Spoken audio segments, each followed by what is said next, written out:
The story of Jeep started in 1940 with the US military looking for a light reconnaissance vehicle as World War II started to unfold in Europe. But how is this brand faring today? Watch this video to the very end to find out.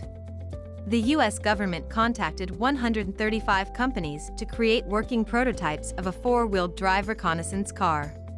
Only 2 companies responded. They were the American Bantam Car Company and Willis Overland.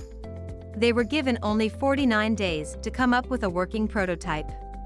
The American Bantam Company had a small staff with no one to draft the vehicle plans.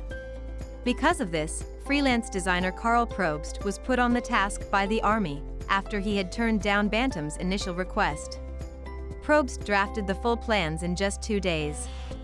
The prototype was extensively tested at Camp Holabird, Maryland, and it met all government requirements except engine torque and weight. The Army felt that the Bantam Company did not possess the production capacity needed, so Bantam's design was supplied to both Willis and Ford. They both developed their own versions of the original design.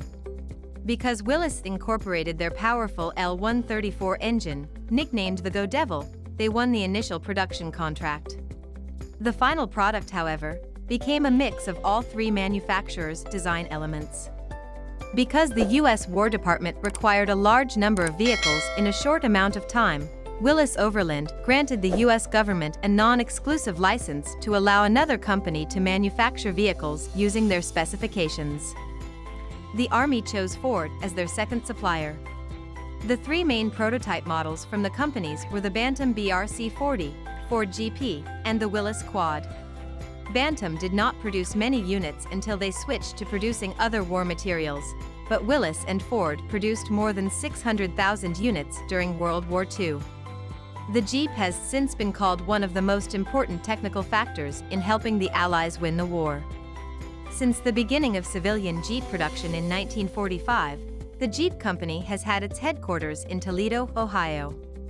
Jeep has had a number of military upgrades and model designations, and the civilian lineup of Jeeps is quite extensive and include models like the first Jeep branded vehicle, the CJ2A, Willis Jeep Station Wagon and Truck, the Jeepster, the Jeep DJ and Fleet Van, the Wagoneer, Cherokee, Comanche, the Wrangler, Grand Cherokee, and the Jeep Compass.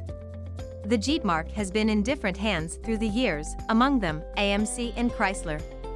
It is now owned by the Stellantis Corporation.